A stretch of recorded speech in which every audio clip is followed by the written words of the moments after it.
ফজরের নামাজ জান্নাতের টিকিট ছিল, টিকিট। কসম খোদা, ইন্না কুরআন আল ফাজরি কানা মাশহুদা।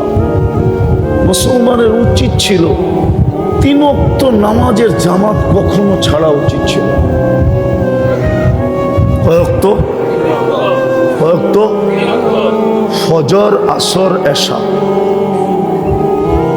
আল্লাহ রসুল বলছে লাউ ইয়ালামু উম্মতি, বুখারী শরীফে, লাউ ইয়ালামু উম্মতি মা ফিল আতামাতি, আমার উম্মত যদি জানতো এশার নামাজে কি রাখা আছে তাইলে হামাগুড়ি দিয়ে আসতো। ওলামা মানবে না, কিন্তু আমার তাখায়ুল বলে, ধারণা বলে আমি বলে দিতেছি, এশারের নামাজ পড়া যে মারা গেল, রব্বে কাবার কসম, ওর সাক্ষী মনে হয় রব্বে জুল জালাল দিবে। আল্লাহ এই কথা বলবে, আমার সাথে কথা বইলা আসছে, রাখো। কেননা এশারের সময় আল্লাহ ডাকেই এই জন্য।